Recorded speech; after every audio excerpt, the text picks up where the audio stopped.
Bom dia, meus irmãos, graça e paz. Com muita alegria que a gente começa agora mais uma modalidade da nossa EBD, aqui da Quarta Igreja, que é uma modalidade voltada para aqueles irmãos que não podem nos acompanhar, né, presencialmente, é uma modalidade remota, e também para alcançar mais pessoas através da ferramenta, né, que é o YouTube, para divulgar ainda mais a palavra de Deus. Então, hoje nós estamos na sexta lição da nossa EBD, intitulada A Bíblia, a Palavra Autoritativa de Deus. Aqui nós estamos no estudo da Quarta Igreja, alguns irmãos estão conosco e aqueles que estão nos acompanhando também podem interagir, fazer perguntas e a gente vai, na medida do possível, sanando as dúvidas. Mas antes de iniciar a nossa aula propriamente dita, vamos orar. Senhor Deus, nessa manhã nós entregamos a Ti essa aula, Senhor, que o Senhor possa falar aos nossos corações, que nós sejamos convencidos pelo Teu Santo Espírito da superioridade da Tua santa e poderosa palavra. Ó Deus, fala conosco, nos instrui, nos direciona em cada área da nossa vida. É isso que nós pedimos, em nome de Jesus. Amém. O tema da nossa EBD durante o ano é avivamento. Então, ao longo dos 4 trimestres do ano 2024, nós vamos ver avivamento em vários aspectos. Aspecto pessoal, familiar, missionário e comunitário. Então, o avivamento ele se estende desde a nossa individualidade até o nosso viver comunitário como igreja e até o nosso impacto na sociedade. Então, o nosso desejo como Quarta Igreja Presbiteriana e como igreja no país é que o Senhor venha sobre nós com avivamento. Por isso, a nossa oração esse ano é a mesma oração do profeta Abacuque, que diz o seguinte: aviva a tua obra, ó Senhor, no decurso dos anos, no decorrer dos anos e no decurso dos anos, faze-a conhecida. Então, para conceituar brevemente o avivamento, ele é um tema que está bem presente nas Escrituras, tanto no Antigo quanto no Novo Testamento, e ele é observado como uma resposta de Deus, uma visitação de Deus ao seu povo em períodos de declínio espiritual, em períodos em que o seu povo estava por dificuldade. Nós podemos ver isso tanto nos patriarcas, nos juízes, no período do reinado, ou seja, na monarquia, nos profetas do pós-exílio e no Novo Testamento propriamente dito, né, a partir do livro de Atos, e também em alguns momentos da história da igreja. Quando nós pensamos em avivamento, nós não estamos falando de algo apenas movido pelo sentimentalismo, mas em uma visitação de Deus que, como nas palavras do reverendo Augusto Nicodemos, consiste numa operação de forma mais intensa no coração dos homens, produzindo um arrependimento verdadeiro, despertando o seu povo para as realidades espirituais, despertando a consciência dos incrédulos para seu estado de perdição e miséria. Ou seja, no avivamento ocorre um impacto tanto na vida dos crentes quanto nos incrédulos, um despertamento nos crentes para um maior envolvimento na obra de Deus, uma maior convicção de pecados, um maior senso da glória e da presença de Deus e, consequentemente, um avanço do Evangelho e da salvação de perdidos. Então, e um avivamento, ele é uma obra genuína do Espírito Santo. Nós não produzimos avivamento, mas nós oramos pelo avivamento e esperamos a resposta de Deus a partir do seu Espírito sobre nós. Então, diante disso, desse ano nós vamos estudar vários temas, né, como nós vimos, avivamento pessoal, é o tema do nosso trimestre. Nós vamos ver 10 aulas nesse primeiro módulo, e hoje nós estamos na 6ª aula, mas nós já vimos sobre o Evangelho, a minha salvação, a minha fé, a importância da vida devocional, a oração, a vida de oração de Jesus, a oração, a minha vida de oração, a nossa lição de hoje sobre a Bíblia como palavra autoritativa de Deus. Nós veremos semana que vem sobre a Bíblia como a palavra viva de Deus, a 8ª lição, a pessoa e a obra do Espírito Santo, a minha vida de santificação e, finalmente, a minha responsabilidade de amar, que é nossos relacionamentos. Então, partindo para a nossa lição de hoje, né, depois dessa contextualização, nossos 2 textos base serão 2 Timóteo 3, 16, 17 e 2 Pedro 1, 21, que diz o seguinte: que toda a Escritura é inspirada por Deus, útil para o ensino, para a repreensão, para a correção, para a educação na justiça, a fim de que o homem de Deus seja perfeito e perfeitamente habilitado para toda boa obra. O segundo texto diz o seguinte: porque nunca jamais qualquer profecia foi dada por vontade humana, Entretanto, homens santos falaram da parte de Deus, movidos pelo Espírito Santo. Então, quando nós vamos para o primeiro texto de 2 Timóteo, nós vamos tratar sobre a inspiração divina das Escrituras. Então, agora nós vamos ter 2 momentos na nossa aula. Primeiro, nós vamos para uma parte mais exegética no texto, depois nós vamos comentar alguns documentos importantes a nível teológico, como a Declaração de Chicago. Mas partindo para essa primeira parte teológica, e aí os irmãos ficam à vontade para também interagir, tirar alguma dúvida, nós vamos dividir esse texto em algumas partes. Primeiro nós vamos ver no verso 16, que toda a Escritura é inspirada por Deus. Esse toda, no grego, é pasa, que pode significar cada ou toda. E quando nós voltamos um pouquinho no texto, diz respeito ao que vem antes, ao verso 15, que diz que, se referindo à instrução que Timóteo havia recebido com relação ao cânon do Antigo Testamento, ou seja, aos escritos do Antigo Testamento, que eram as escrituras que os apóstolos tinham, que Jesus tinha na sua época, e que, por um bom tempo, até o fechamento do cânon, era toda a revelação até o momento. Então, quando fala toda a Escritura, está apontando para o que já tinha sido mencionado antes, que eram as sagradas letras que podiam tornar-te sábio para a salvação pela fé em Cristo Jesus. Ou seja, Timóteo, como filho de uma judia crente e um pai grego, ele tinha o conhecimento do Antigo Testamento a partir da sua mãe, tanto é que no início da segunda epístola de Timóteo é nos dito o seguinte, que essa fé que habitava agora em Timóteo já tinha habitado na sua mãe e também na sua avó. Então ele vinha de um lar piedoso, um lar onde ele tinha essa instrução com relação ao Antigo Testamento, ao cânon do Antigo Testamento. E também nós podemos lembrar o seguinte, que temos o significado de cada. Tanto toda a Escritura, ou cada palavra da Escritura, ela é inspirada por Deus. Então essa Escritura que nós temos hoje, tanto o seu todo, quanto as suas individualidades, é Deus falando conosco. E aí nós lembramos as palavras de Jesus, que diz que nenhum i e nenhum tio passarão das palavras da lei. Então cada palavra ela é carregada de um peso, de uma autoridade proveniente do seu autor. E aqui nós vamos para o segundo termo, que é escritura, que do grego significa graphe, que é um escrito, é um documento escrito.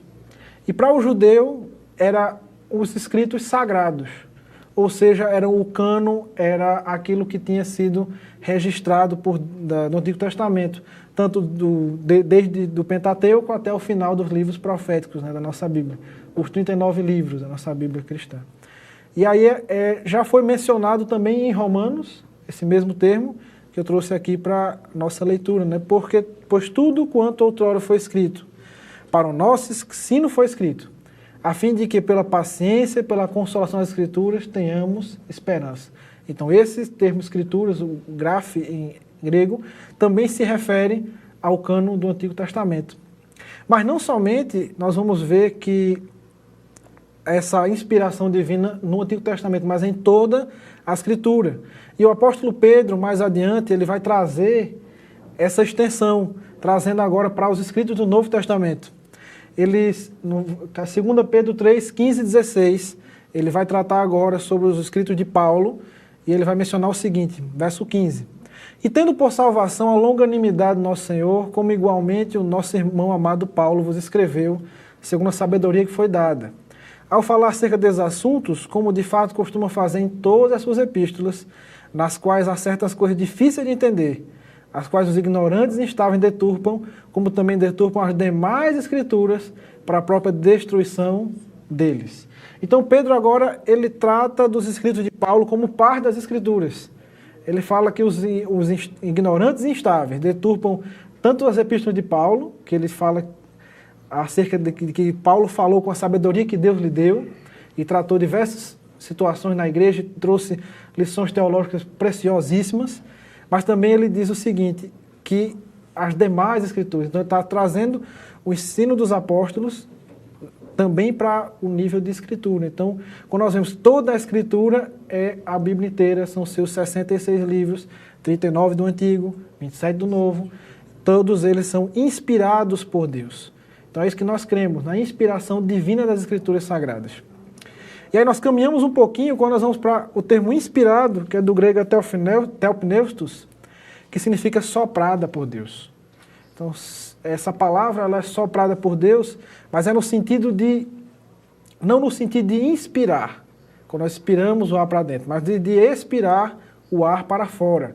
Então, é uma palavra que procede de Deus. E Deus a comunica, Deus é a fonte da inspiração dessa palavra. A Bíblia é divina, toda a Escritura, Antigo e Novo Testamento, eles são divinamente inspirados. E aí nós podemos ir um pouquinho para ver o que Jesus falou. Quando Jesus está lá contendendo com Satanás, né, no deserto e vencendo pela palavra, ele vai dizer o seguinte, quando Satanás o manda transformar pedras em pão. Ele diz, porque ele, porém, respondendo, disse, está escrito, não só de pão viverá o homem, mas de toda palavra que sai da boca de Deus. Então, essa palavra inspirada, ela é uma palavra que procede da boca de Deus. Isso é muito importante. Então, por proceder da boca de Deus, ela é carregada da autoridade do próprio Deus. O verso seguinte, ele diz assim, porque em verdade vos digo que até o céu e a terra passem, nem um i ou tio jamais se passará da lei até que tudo se cumpra. Então, essa palavra de Deus, ela tem autoridade porque ela vem do próprio Deus. E, por conseguinte, ela é útil. E o termo útil, orfélimos, ele indica que as Escrituras são úteis não por si só, mas elas são úteis porque elas são inspiradas por Deus. Então, nós cremos na doutrina da inspiração das Escrituras. Nós vamos ver mais adiante como se deu o processo de inspiração e de escrita do cânon do Antigo com o Novo Testamento, mas nós cremos nessa inspiração divina. Então, a Escritura, como inspirada divina, ela é útil e ela é útil para algumas coisas. Então, aqui nós temos 4 utilidades da Escritura. Primeiro é para o ensino. Por meio do ensino das Escrituras, nós recebemos o conhecimento com respeito à revelação de Jesus Cristo, da pessoa e obra de Jesus Cristo. Nós recebemos o entendimento das sombras que nos são mostradas no Antigo Testamento, porque todo o Antigo Testamento, ele aponta para Cristo. E harmonicamente, se nós formos ler as profecias do Antigo Testamento, nós vamos ver apontando tanto para o nascimento virginal de Cristo, quanto para o nascimento dele humilde em Belém, quanto Cristo como o nosso sumo sacerdote é verdadeiro. Então, todas as Escrituras, tanto o Antigo quanto o Novo, elas são importantes para nós e nós, por meio delas, nós compreendemos o conhecimento a respeito da pessoa e obra de Cristo e por meio desse conhecimento nós podemos alcançar, ser salvos, meio da graça, mediante a fé.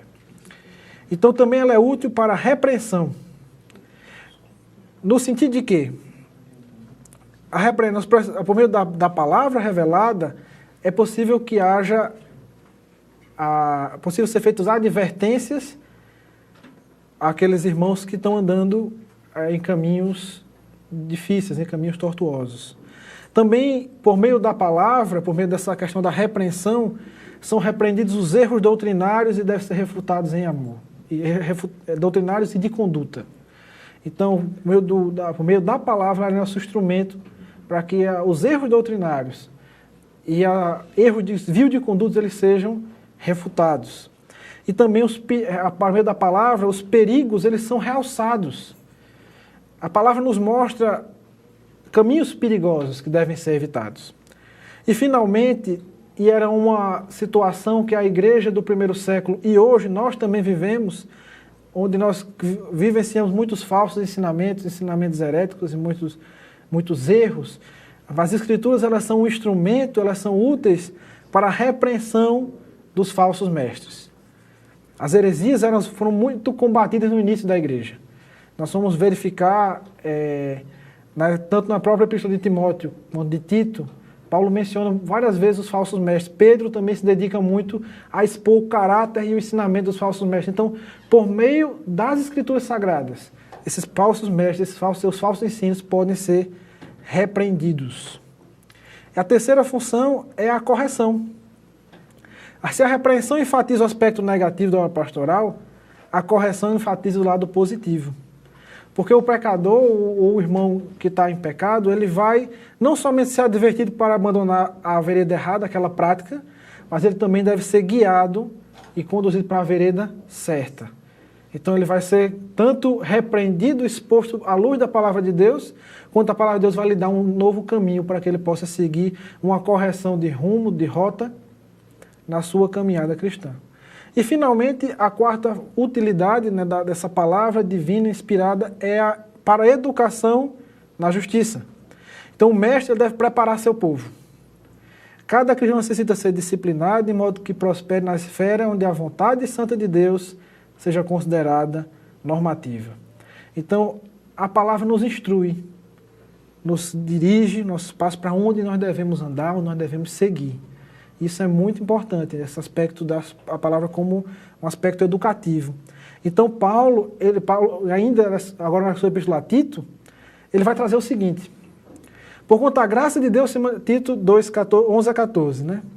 Por quanto a graça de Deus se manifestou Salvador a todos os homens, educando-nos para que, renegadas a impiedade e as paixões mundanas, vivamos no presente século, sensata, justa e piedosamente. Então, as Escrituras, elas nos instruem e nos educam para quê? Para que nós larguemos a impiedade. Nas palavras de Paulo, nas suas epístolas, nós nos despamos das vestes velhas, nós abandonamos as velhas práticas. E nós vivamos no presente século sensata, justa e piedosamente, aguardando a bendita esperança e a manifestação da glória do nosso Senhor e Salvador Jesus Cristo. Então as Escrituras nos mostram que nós também temos esperança. E por isso que é uma motivação a mais, para que nós vivamos e nos permitamos ser educados e instruídos por ela. O qual a si mesmo se deu por nós, a fim de remir-nos de toda iniquidade e purificar para si mesmo um povo exclusivamente seu, zeloso de boas obras. Então, a instrução da Escritura, ela vai nos levar não somente a ter essa mudança de vida por meio dessa educação, mas, consequentemente, nós vamos viver, nos tornar um povo zeloso de boas obras. Nós somos criados, como fala em Efésios 2:10, para as boas obras. Então, as boas obras nós não somos salvos por boas obras, mas as boas obras são indicativas de nossa salvação. Então, por meio da Escritura, somos instruídos a como viver uma vida de acordo com essas boas obras.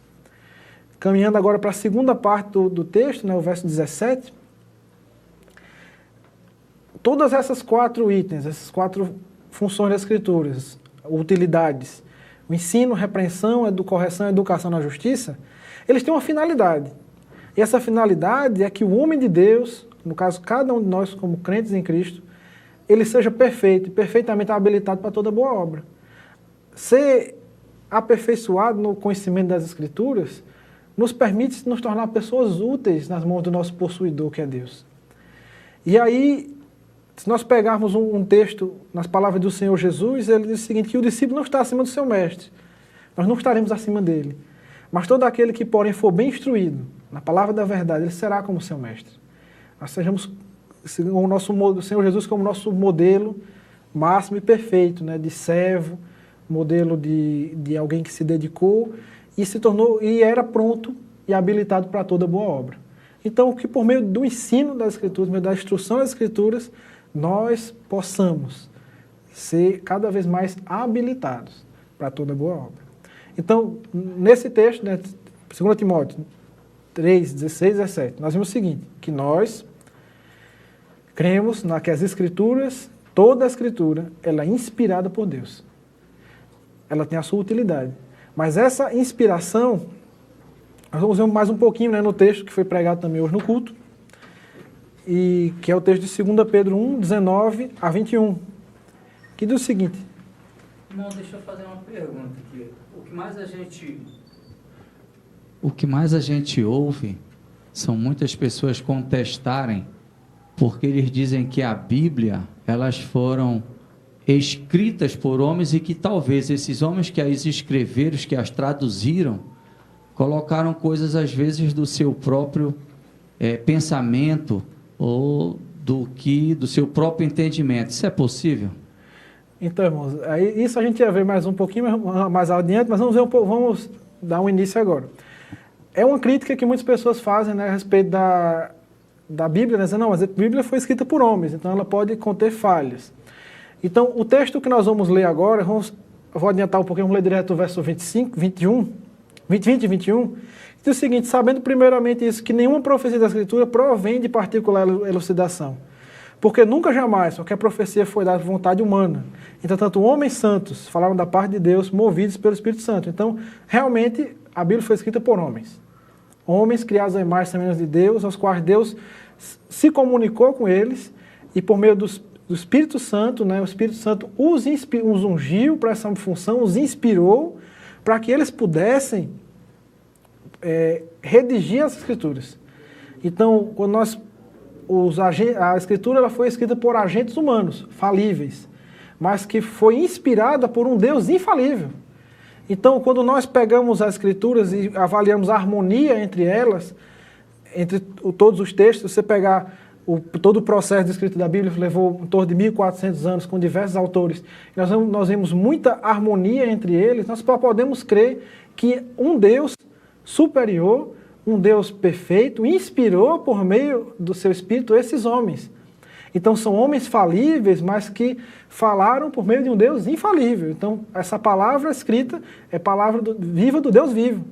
Então isso é muito significativo, porque quando nós pensamos nisso, nós entendemos que aqueles homens, com suas limitações, com suas imperfeições, eles foram apenas canais, apenas, como na linguagem de João Calvino, ele chama de amanuenses ou secretários, para que o autor real, o autor supremo das Escrituras, usasse os autores humanos para que deixasse registrado todo o registro bíblico.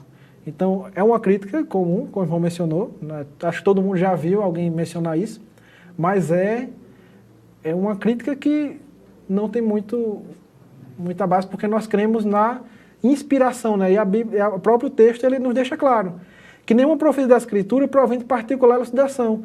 Nenhum profeta ou escritor bíblico ele chegou e pensou, eu vou dizer isso aqui. Não, o Espírito Santo, meio de um processo que nós não conhecemos ainda, ele inspirou, né, esses homens. Isso é muito significativo.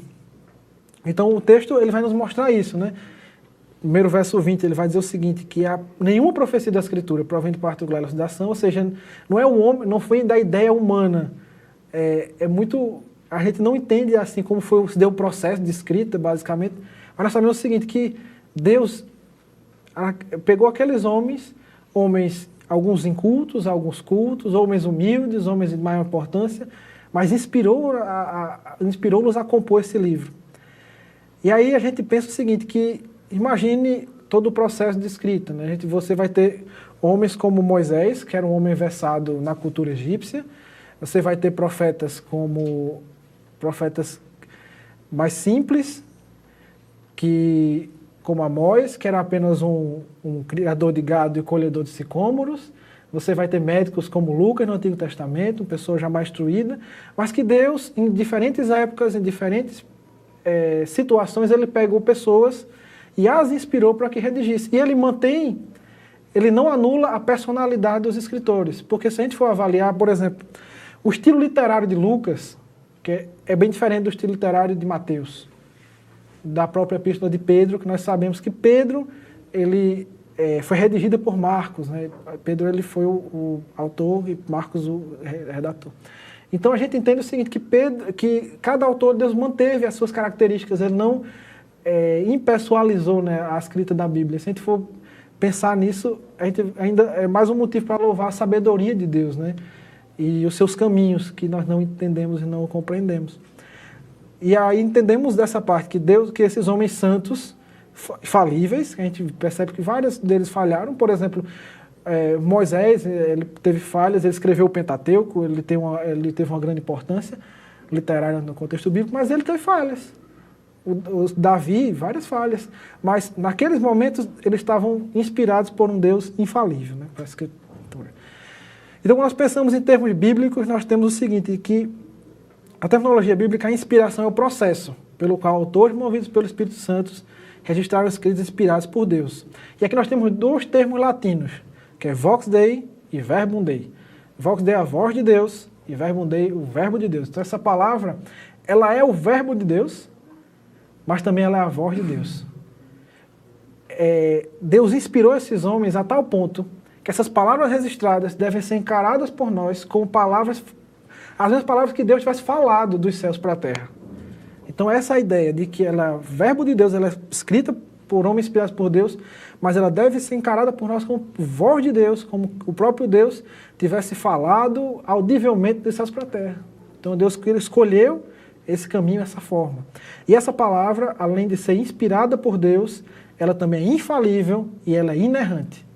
Nós cremos na infalibilidade da Bíblia, na inerrância da Bíblia. Então, durante toda a história do cristianismo, sempre nós pensamos, a igreja se posicionou dessa forma. Entretanto, é interessante que nos dias atuais, já tem um tempo, né, a teologia liberal ela tem se espalhado, e ele tem colocado dúvidas com relação à inerrância. Porque nós falamos em inerrância, a incapacidade de a pessoa errar, a não cometer erros, né? E a infalibilidade, ela não cometer nenhum tipo de falha, nunca falhar. Quando a gente faz uma diferenciação, a infalibilidade ela é superior à inerrância. Então a inerrância, por exemplo, se você prepara um teste de geografia, com 10 questões, entrega o aluno, ele acertou as 10. Então ele é inerrante naquela matéria de geografia. Mas provavelmente se você der um teste de história ou português, ele pode errar algum. Então ele não é, a inerrância ela tem sua limitação, mas a infalibilidade ela é completa. Mas a Bíblia ela tanto é inerrante, ela não tem erros, e a infalibilidade ela não pode falhar. Então quando nós vemos os ataques da teologia liberal, nós precisamos nos posicionar com relação a isso. A Bíblia ela é a palavra de Deus, ela é inspirada por Deus, ela é inerrante, ela é infalível, ela é autoritativa, e nos posicionar, porque essas verdades são doutrinas cruciais para o cristianismo. São essas doutrinas que nos mantêm firmes como igreja de Cristo. Então, vamos só um exercício para a gente entender essa questão de que como a teologia liberal está influenciada. Por exemplo, afirmativa A. A Bíblia é a única regra infalível de fé e prática. Perfeito, é assim que nós cremos. Só que o que a teologia liberal traz? Através da inerrância limitada. A Bíblia é infalível somente quando fala de fé e prática. Ele colocou um somente aí. Então, não, a Bíblia ela é infalível em toda a sua extensão. Ela não é infalível só em questões religiosas, mas ela é infalível em questões históricas, ela é infalível em questões geográficas, em qualquer questão que a Bíblia levanta, ela tem a sua infalibilidade. Então, quando esses conceitos de teologia liberal eles tentam minar a autoridade das Escrituras, nós precisamos nos levantar e combater. Porque quando a autoridade da Escritura ela é fatalmente prejudicada se esta absoluta inerrância divina é de algum modo limitada, ignorada ou relacionada a uma visão de verdade contrária à própria Bíblia. E esses desvios trazem perdas sérias, tanto para o indivíduo quanto para a igreja.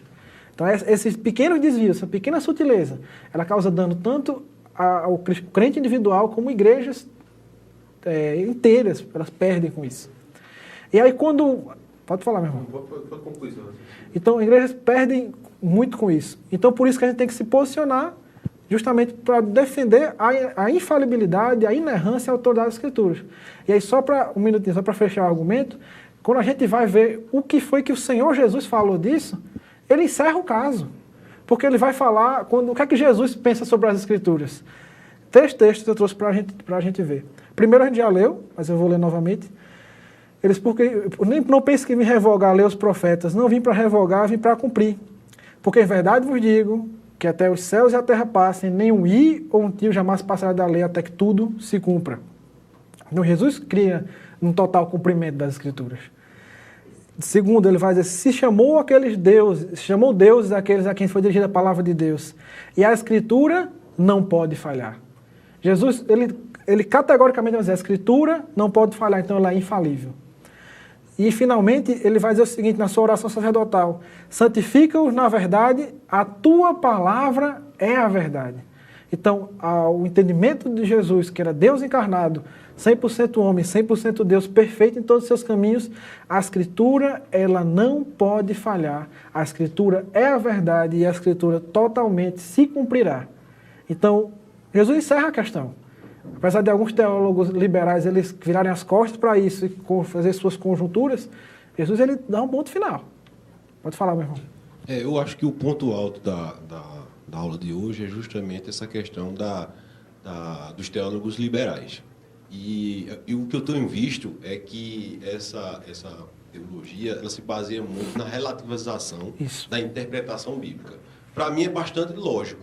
É uma pessoa que é descrente, não conhece ao Senhor, chegar e dizer: como é que você pode chegar e afirmar que sua Bíblia é verdade? Ora, ele não conhece, ele não sentiu o Espírito Santo dentro dele e o Espírito Santo não confirmou àquela pessoa a verdade bíblica. Isso aí é algo muito difícil de você contestar para um ímpio. Ele vai dizer: meu amigo, você só vai realmente saber o que eu estou falando se um dia você for alcançado. Agora, o que a gente escuta muito hoje é pessoas que afirmam que a Bíblia é a palavra de Deus, mas que relativizam essa palavra no sentido de que quer colocar, adaptar a Bíblia às suas práticas. Isso. E não se adaptar ao texto bíblico, né? E não respeitar na integralidade do texto bíblico. E aí é que eu vejo muito é que eles trabalham manobras hermenêuticas, ginásticas realmente de interpretação, para validar os seus argumentos. Exatamente. Né? Sendo que eles... E aí, como a gente vai confrontar uma pessoa dessa? Né? Ele vai dizer: não, você está interpretando assim, mas eu interpreto diferente isso aqui. Né? E a gente viu que a gente precisa educar, precisa chegar e confrontar. Assim, eu tenho tido para mim o seguinte argumento, se vocês me permitem. A hermenêutica, ela tem vários pontos. Né? Eu posso interpretar a Bíblia literalmente, eu posso interpretar historicamente, teleologicamente. Ora, o que o autor queria com aquilo quando ele escreveu? Né? Eu posso interpretar sistematicamente, ou seja, pegando cada texto e vendo na forma global a interpretação. O que eu vejo hoje é que eles fazem a má interpretação. E o que é a má interpretação? É você pegar um elemento desse, interpretar e dizer que aquilo é válido, desmentindo todos os outros. A boa interpretação, pelo menos que eu estudei, é aquela que valida todos. Isso. Ou seja, tanto a literal, quanto a histórica, quanto a teleológica, quanto a sistemática. Então, eu preciso chegar para uma pessoa dessa: olha, você tem que interpretar a Bíblia validando todos esses itens. Uma vez alguém chegou para mim e disse: mas a Bíblia diz que é para você educar seu filho com vara. A vara pode ser disciplina. A vara, no momento histórico, realmente, os pais poderiam utilizar a vara. Mas a vara pode ser vara. Biblicamente, eu posso disciplinar meu filho com a vara. Eu não vou fazer isso por uma questão que hoje em dia, historicamente, hoje em dia, não é mais aceito. Eu posso ser preso por causa disso. Eu posso aplicar outras coisas. Mas eu não posso dizer que a Bíblia não aplique-se a vara, porque está lá literal. Se eu desdigo isso, né, usando o termo coloquial, eu estou fazendo uma má interpretação bíblica. É assim que eu acho que a gente deve combater esse tipo de argumentos. Perfeitas essas colocações, irmãos. É muito interessante o que o irmão colocou, porque é exatamente isso. Muitas manobras hermenêuticas e, às vezes, se pegando uma má interpretação cheia de anacronismos, né? Querendo pegar questões de hoje e trazer para uma pauta antiga, porque entendemos que a Bíblia ela é, como na fala de Billy Graham, ela é mais atual que o Jornal de Amanhã. Mas ela é um escrito antigo. Então, como o irmão pontuou, por exemplo, a vara, naquele momento, era um castigo físico. Hoje pode ser outro tipo de repreensão. Mas o princípio da interpretação, ele tem que ser mantido. Então, esses teólogos liberais, eles têm relativizado a interpretação bíblica. E muitas vezes eles chegam a dizer que alguns vão para o extremo, de que a Bíblia ela não é a palavra de Deus, ela contém a palavra de Deus. Ela contém a revelação, mas nós cremos que a Bíblia ela é a revelação de Deus, ela contém a revelação de Deus. Então, esses posicionamentos com relação à infalibilidade, inerrância e autoridade das Escrituras têm que ser bem seguidos por nós. Então, para a gente chegar agora a uma tecnicidade maior, né, os termos mais técnicos, existe a Declaração de Chicago sobre a inerrância bíblica, que foi em 1978. O Conselho Internacional sobre a Inerrância Bíblica, ele redigiu a declaração que estabelece os limites do que significa e o que não significa inerrância, por meio de seus 19 artigos, de afirmação e negação. Essa declaração sustentou uma geração inteira na batalha pela Bíblia. Então, alguns teólogos conhecidos, eles estavam envolvidos nessa declaração, na liderança, como R.C. Sproul, J.I. Packer, James Montgomery Boyce e Edmund Clowney. Então, acho que o mais conhecido de nós é o R.C. Sproul, né, o primeiro aqui à esquerda. Então, essa declaração de Chicago, ela é muito interessante, vale muito a pena a gente examinar ela. Hoje nós vamos ter tempo de examinar os 19 artigos, apenas alguns deles, mas elas são afirmativas e negativas sobre o que é inerrância e o que não é inerrância, o que nós não acreditamos. Então, pegando alguns desses artigos, por exemplo, falando sobre a autoridade das Escrituras, O artigo 1º ele vai dizer o seguinte: nós afirmamos que as Escrituras Sagradas devem ser recebidas como palavra de Deus plena de autoridade. Negamos que as Escrituras recebam autoridade da igreja, da tradição ou de qualquer outra fonte humana. Então, olha só que interessante. Se a gente for... A primeira parte nós já comentamos essa afirmação. Mas quando nós vamos para a negação, eles que recebem a autoridade da igreja, de tradição ou de qualquer outra fonte humana. Então, por exemplo, no catolicismo romano, eles colocam a Bíblia como sujeita à igreja. Mas não. A tradição e ao magistério da igreja. Mas nós cremos que a Bíblia é a nossa única regra de fé e prática. Não há outra fonte em pé de igualdade. Não, a igreja ela é submissa à autoridade da Bíblia.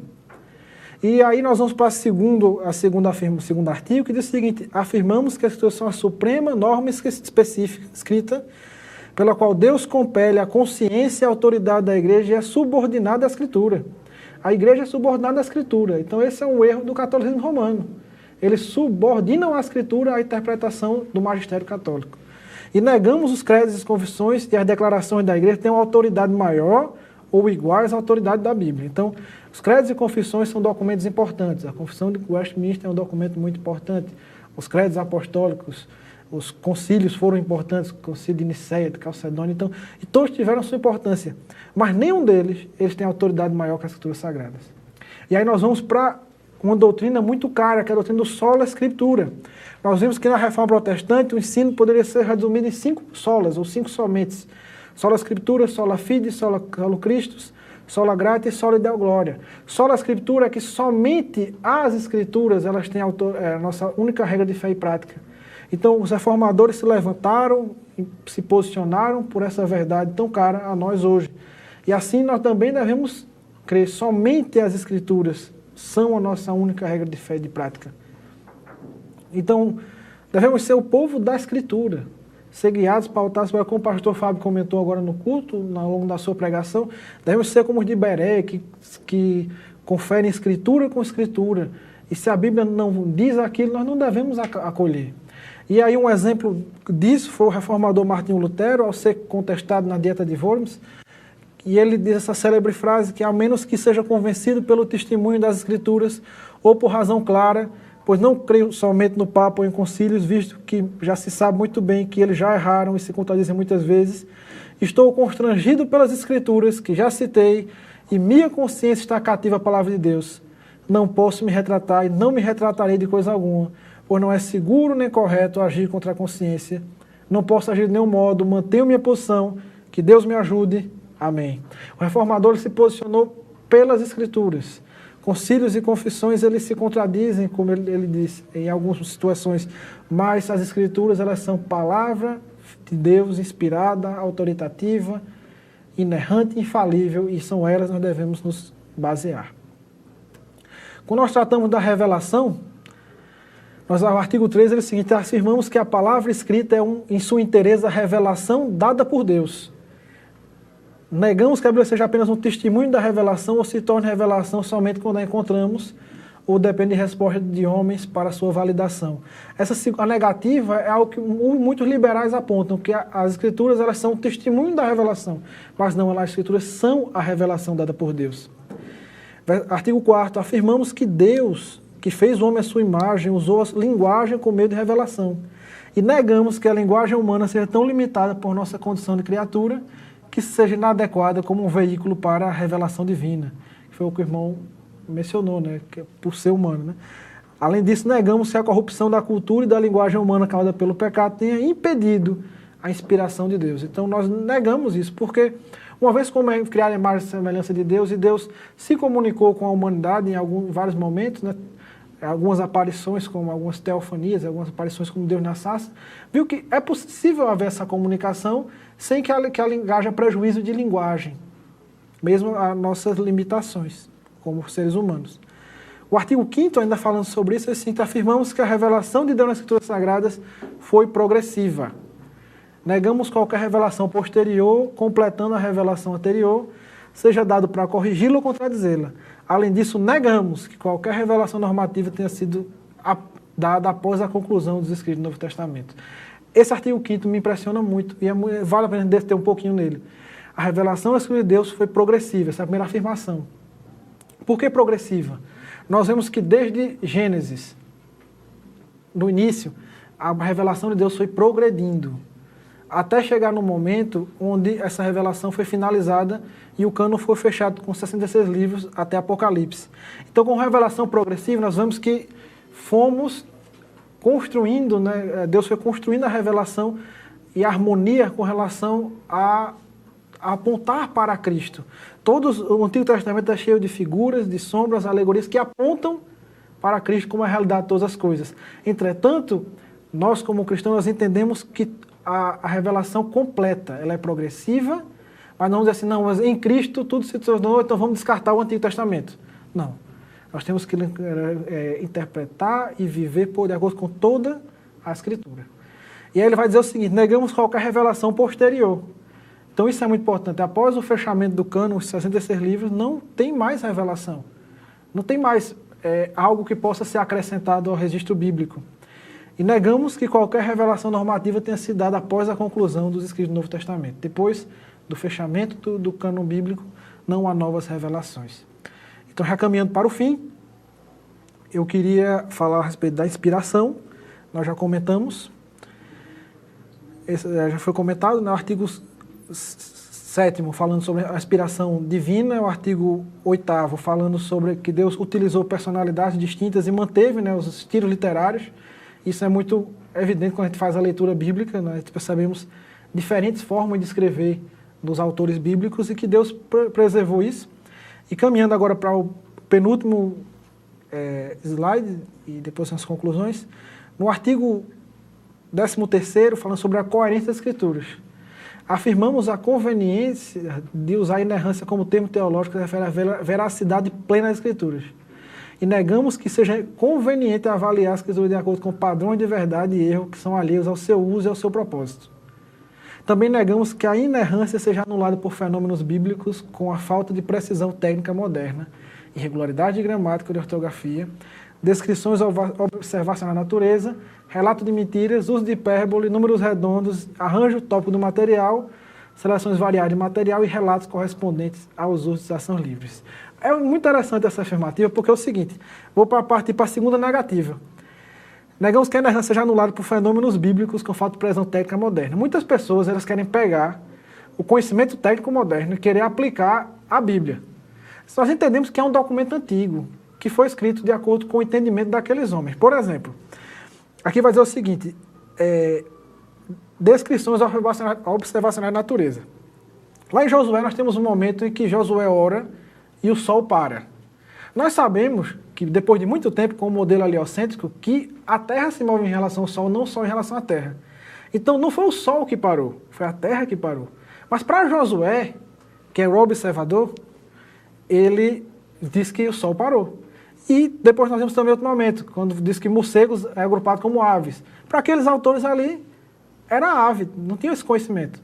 Mas usar critérios modernos não inviabiliza a inerrância bíblica. Né? Hoje a gente sabe que o morcego é mamífero e não está na taxonomia de ave. Então, para finalizar, meus irmãos, dentro de tudo que vimos na aula de hoje, somos convidados a mergulhar nas Escrituras, com humildade e reverência, sabendo que a palavra viva do Deus vivo é inspirada, autoritativa e ela é inerrante, infalível. Buscando não apenas conhecimento intelectual, mas transformação espiritual, para que a Escritura nos eduque, nos corrija, nos repreenda e nos ensine. E que cada página da Bíblia nos conduza em torno a um encontro mais profundo com o amor de Deus, nos capacitando a viver pelas vidas que reflitam sua verdade, justiça e graça em todas as circunstâncias. Que a palavra de Deus não seja apenas lida, mas vivida. E que ao fazê-lo experimentemos a plenitude da vida abundante que o nosso Deus prometeu para aqueles que o buscam com sinceridade de coração. E assim nós encerramos a aula de hoje. Que Deus abençoe a todos que nos acompanham pela internet, os irmãos aqui presentes no estúdio. E até a próxima semana.